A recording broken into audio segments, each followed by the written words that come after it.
Hello বন্ধুরা, আসসালামু আলাইকুম। আজ আমি আপনাদের মাঝে নিয়ে এসেছি দুটো মজার রেসিপি। একটি হলো পুরনো দিনের একটি রান্না, পাঁচফোড়ন রুই, ছোট মাছ, জলপাই দিয়ে টক। এই দুটো রেসিপি গরম ভাত দিয়ে খেতে খুব ভালো লাগবে। তাহলে চলুন আমরা শুরু করি। প্রথমে তেল গরম করে তাতে পেঁয়াজগুলো ভালোভাবে ভেজে নিতে হবে।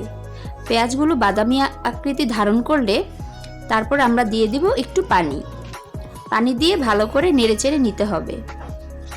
বন্ধুরা, আজকের রান্নাটি আমরা সম্পূর্ণ মাটির চুলায় রান্না করব। এবার দিয়ে দিব আমরা কিছু গুঁড়ো মশলা। এতে দিয়ে দিলাম হলুদের গুঁড়া, মরিচের গুঁড়া, ধনিয়ার গুঁড়া, লবণ এবং আদা রসুন। এগুলো দিয়ে ভালোভাবে কষিয়ে নিতে হবে মশলাটা যদি ভালোভাবে না কষাও বন্ধুরা, তাহলে আদা রসুনের কাঁচা গন্ধটা যাবে না। মশলাগুলো ভালো করে কষানো হয়ে গেছে। এবার আমরা দিয়ে দিব মাছ এবং ধুয়ে রাখা আলু। এগুলো দিয়ে ভালো করে আবার কষিয়ে নেব।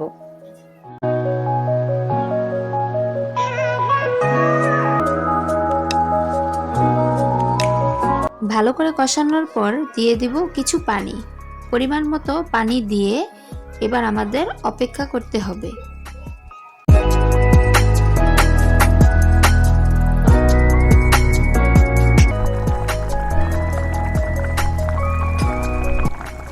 আমাদের তরকারিটা প্রায় হয়ে এসেছে। এবার আমরা দিয়ে দিব কুচি করে রাখা জলপাইগুলো দেওয়ার পর আমরা আবার কিছুক্ষণ অপেক্ষা করব।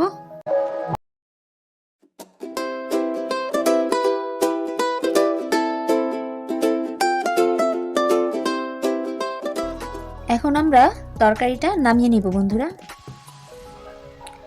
দেখো বন্ধুরা, ছোট মাছ দিয়ে জলপাই দিয়ে টক রান্নাটা দেখতে কত সুন্দর লোভনীয় হয়েছে এবং খেতেও নিশ্চয়ই অনেক ভালো লাগবে। এবার চলো আমরা পরবর্তী রান্নাটি শুরু করি। পাঁচফোড়নের রুই।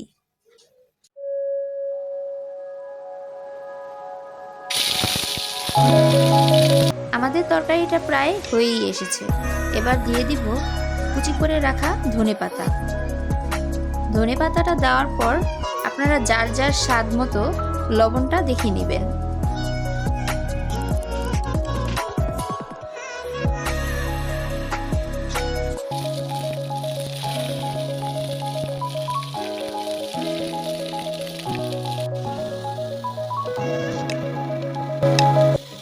আমরা প্রথমে তেল গরম করে পাঁচফোড়ন ভেজে নিয়েছি। পাঁচফোড়ন ভাজার পরে বাটা পেঁয়াজ দিয়ে ভালো করে পেঁয়াজগুলো ভেজে নিয়েছি। এই পর্যায়ে দিয়ে দিব কিছু পানিগুলো দিয়ে ভালো করে কষিয়ে নেব।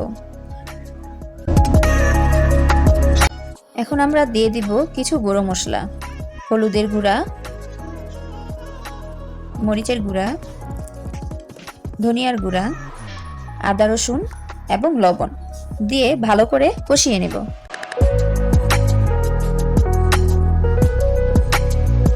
দেখুন আমাদের মশলাটা ভালোভাবে কষে গেছে। এবার আমরা দিয়ে দিব কিছু কাঁচামরিচ। এখন আমরা দিয়ে দিব কিছু পানি। পরিমাণ মতো পানি দিয়ে জাল করে নেব। ঝোলটা জাল হওয়া পর্যন্ত আমরা অপেক্ষা করব।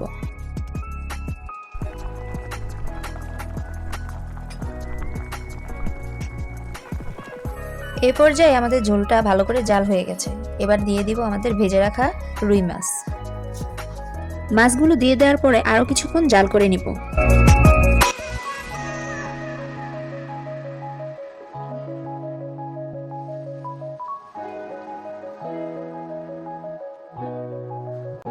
এবার আমরা দিয়ে দিব কুচি করে রাখা ধনেপাতা দেওয়ার পরে বন্ধুরা আপনারা অবশ্যই লবণটা চেক করে নেবেন।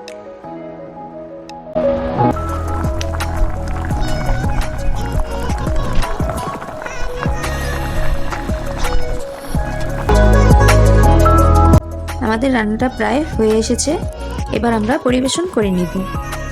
দেখুন বন্ধুরা, আমাদের তৈরি হয়ে গেল পাঁচফোড়ন রুই। রেসিপি দুটো বাসায় অবশ্যই একবার ট্রাই করবেন। আপনাদের কাছে অনুরোধ রইল আমার চ্যানেলটিকে সাবস্ক্রাইব করে শেয়ার করে দিবেন। সবাই ভালো থাকবেন, সুস্থ থাকবেন। আল্লাহ হাফেজ।